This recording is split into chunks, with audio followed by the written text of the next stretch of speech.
Hey everyone, welcome back to Noiseberry Games. Today I'm taking a look at a new game called The Adventures of Elliot, the Millennium Tales. I'm taking a look at the PC version, and I just want to say thank you very much to Square Enix for sending me a review code for this. This game is released on June 18th, 2026. Its regular price is $80 Canadian for the regular version, or $93.49 Canadian for the Digital Deluxe Edition. And it's developed by Square Enix and Clay Techworks and published by Square Enix. This is a brand new action RPG from the creators of Octopath Traveler and Bravely Default. It's a new HD 2D game. It's very staple for Square Enix at this point, but where all the other HD 2D games had been turn-based JRPGs, there was triangle strategy, I guess, was a tactical RPG. Still very turn-based. This one is real-time and action-focused instead of being turn-based. It's a very different combat style, although still very Octopath Traveler-y. I really wanted to wait until I was fully completed the game before doing this review. I kind of wanted to 100% it, and I still do want to 100% it, but at the time of recording, I just hit what's kind of considered the bad ending. There are multiple endings. It's a JRPG, you know, that's pretty standard. And I thought, you know what, that's a pretty good place to do my video. That took me 22 hours to get to, and I think in order to 100% it, I've probably still got another 10 plus hours to go. So yeah, I thought, you know, I saw the credits. I'm very familiar with the game at this point. I don't think my thoughts on it are going to change too much over 10 more hours, so might as well do my video now. All the footage in this video comes from the first...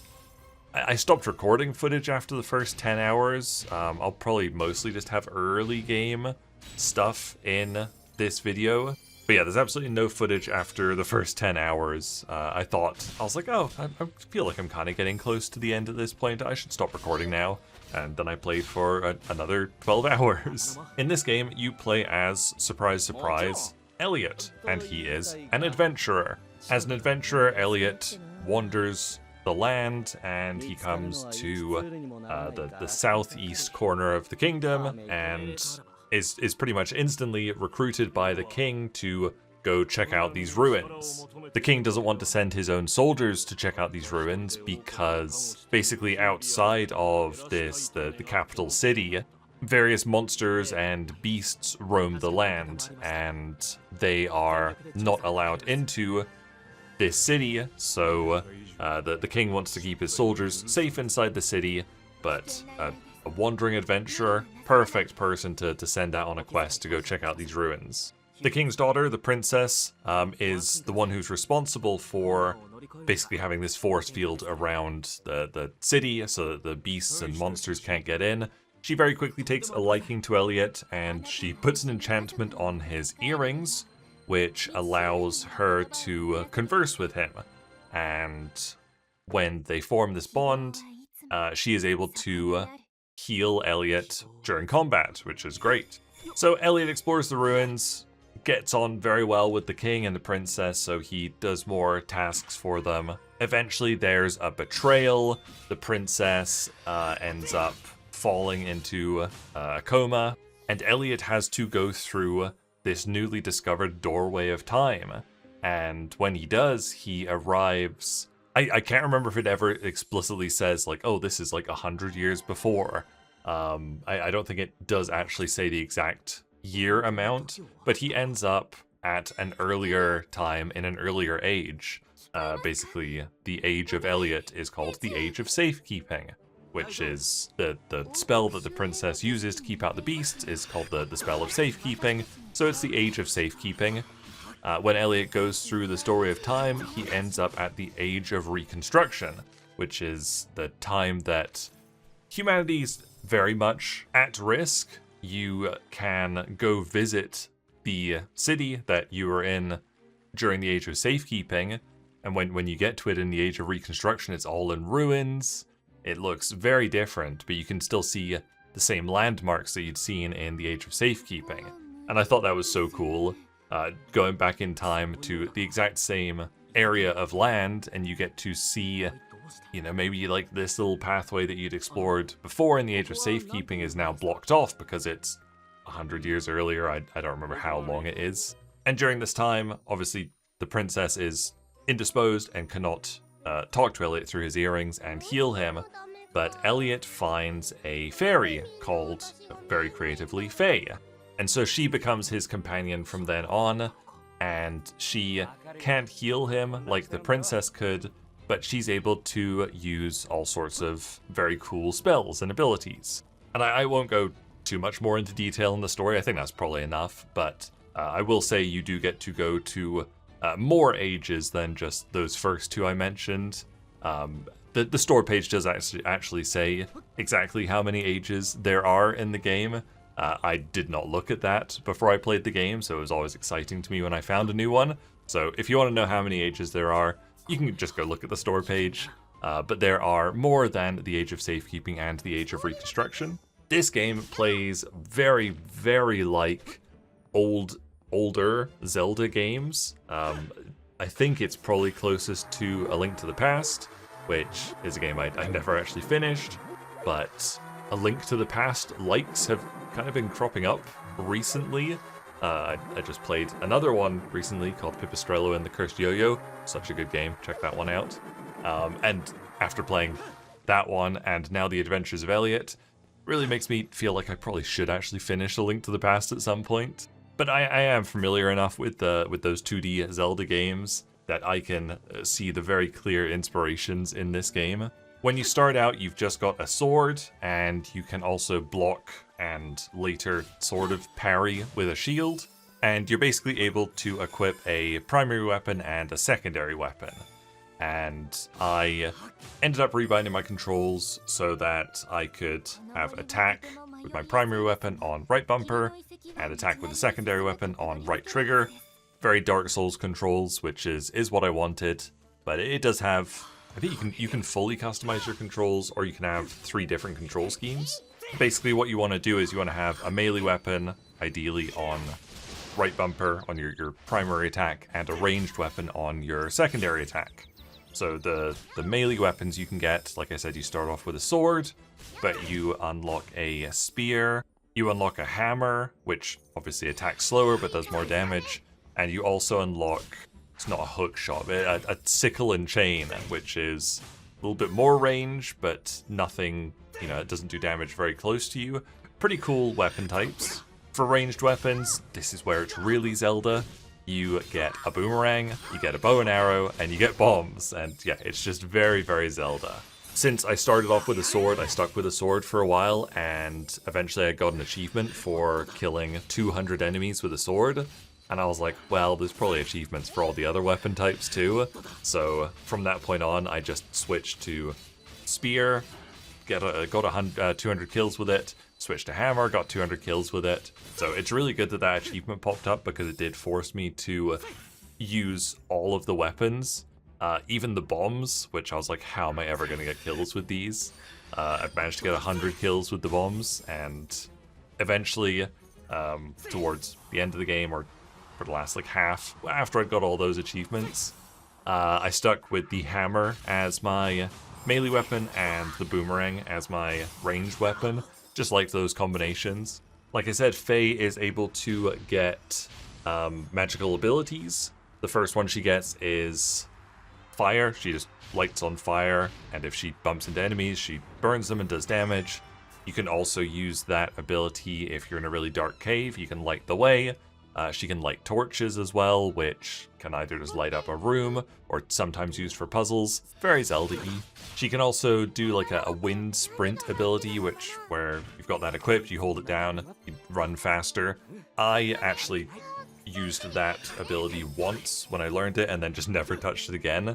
I felt the movement speed was really solid, so I didn't actually need to sprint ever. The one I used the most was, you control Elliot, so I played on controller, obviously. You control Elliot with the left stick, but you can also control Faie independently with the right stick. So my favorite ability of hers is you can direct Faie somewhere, and then you can use the ability to teleport Elliot to exactly where Faie is. So you can use that to cross gaps, you can use it to get around a corner that maybe Elliot couldn't jump around. Very cool. You can use it to occasionally do like little skips, I found, but it's mostly for puzzle solving. You use that in the dungeons quite a bit. There's also a system called Magicite, which is basically where you get modifiers for your weapons. So when you start off, you're only getting sword Magicites, and they'll start off like, a 1-star sword Magicite that makes you do like 4% extra damage, that kind of thing. But later on, you can get Magicites for all the weapons, and they go up to, I think it's 5 stars. The number of stars just determines the Magicite's rarity, which is just how strong the effect will be. You can get some very unique effects. There's one that makes like your boomerang stay out longer. If you hold down the boomerang attack, it'll get thrown out in front of you and it'll spin in place for a little bit. You can make that last a bit longer. You can make the range further. For the bombs, there was so many unique ones for the bombs. There was one that made the bomb itself bigger. There was one that made it give off little fireworks when it was about to blow up, and those damaged enemies. Very cool stuff. You can also equip some accessories. You only get up to 3 accessory slots, and you only start the game with 1 accessory slot. And the accessories aren't like game changers. Some of them, it'll be like, oh, you don't take damage for falling into lava or whatever, or falling off a cliff, or you can't get stunned or frozen. Some okay effects, but yeah, nothing game changing. And most of these accessories are gained from doing side quests, and there's a good amount of side quests in the game. I'm horribly worried I've missed one of them and locked myself out of getting the achievement for all side quests.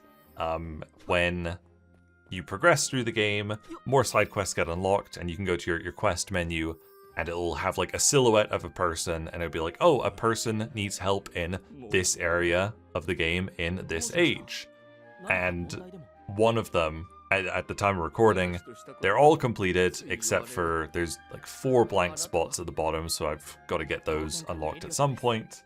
But then there's one like right in the middle, and it's like, this quest cannot be started at this time, and I'm like, did I miss starting this at some point? So I guess I'll find out. Maybe I screwed myself out of 100%, which would be very sad, because I did want 100% this game.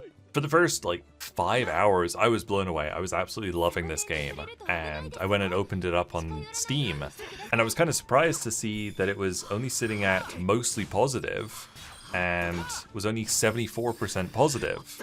And I was like, oh, that's interesting. I really thought people would be liking this.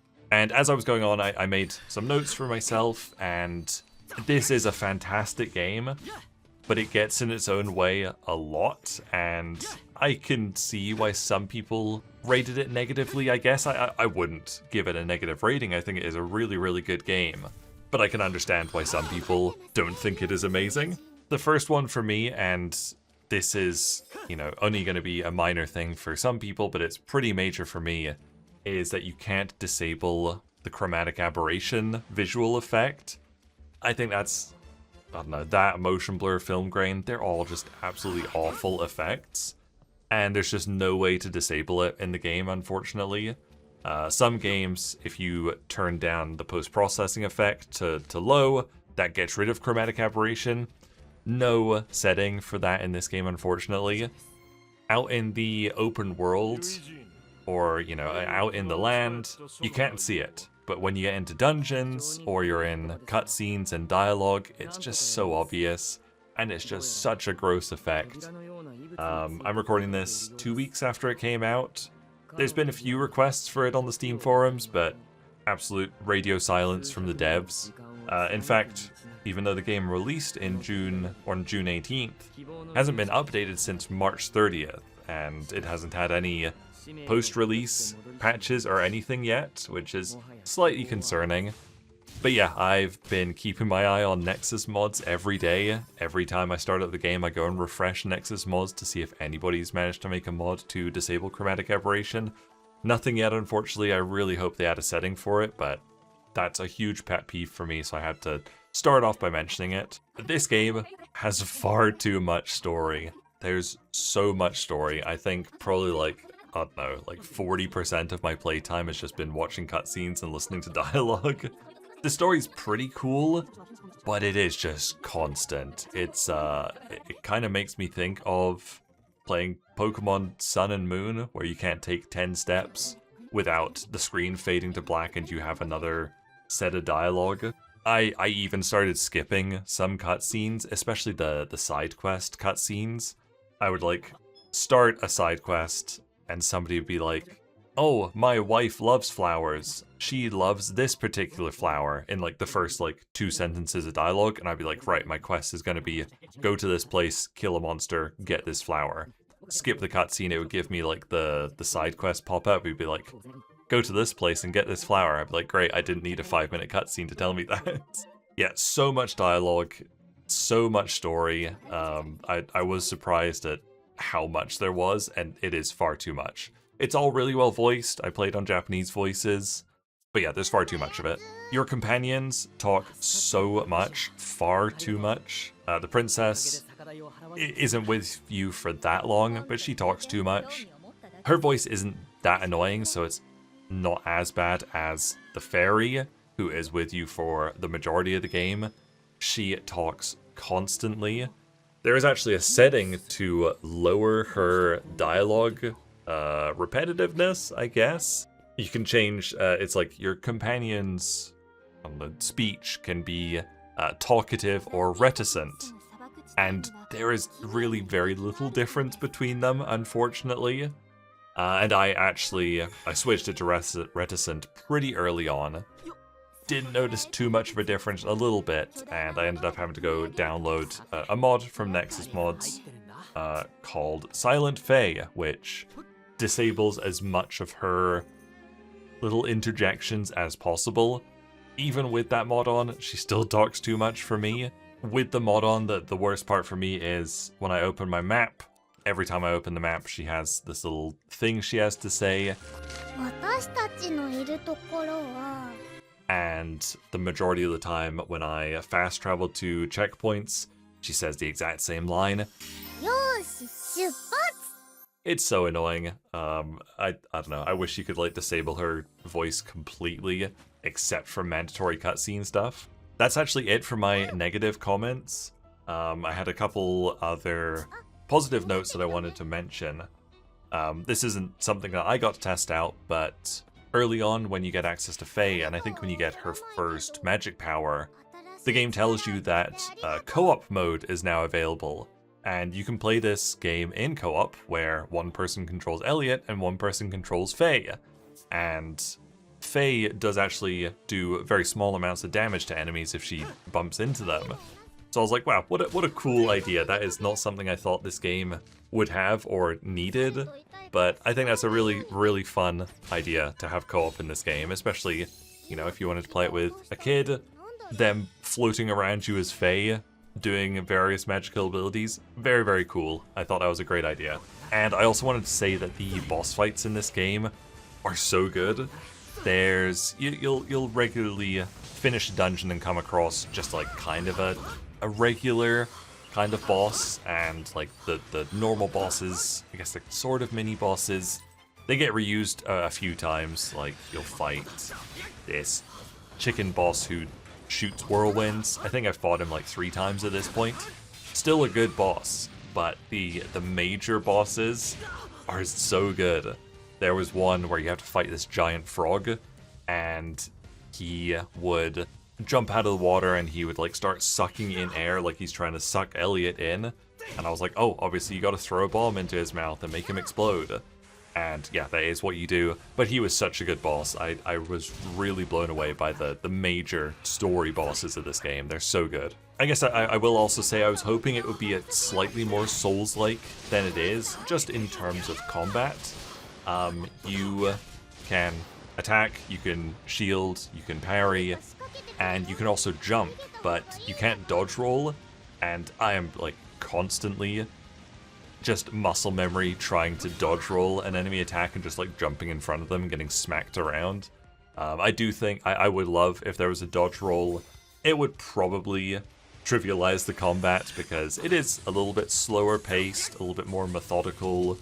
And yeah, if you could just dodge roll around enemies, yeah, I think it would trivialize the combat, but I think it would have been pretty cool to have a dodge roll. But that's not happening, so don't worry about that. So yeah, there you go. Those are my thoughts on the Adventures of Elliot after getting the bad ending after about 22 hours of playtime. I really do think it's so good, even though I did have a couple of gripes with the game. Not many. I think this has been a little bit of a longer video and I only talked about the negatives for just a couple of minutes. It's not perfect, and yeah, I can see why it's not as highly rated as I thought it would be at the start of the game, but it's still one of the coolest games I've played this year, and will most likely make my top 5. I think it's really good. I think it is really, really good. Definitely overpriced though. You know, How Long to Beat says that the main story, if you're just doing the main story, it takes you about 16 hours. I wouldn't recommend just doing the main story because the side quests are good, like the actual content of the side quests are good. It's just too much story for them. And even like the completionist 100% playtime is only about 34 hours. That's not a really long game for $80 Canadian. It's just a bit pricey. I think if it was about $60 Canadian, I think that would be a good deal for it.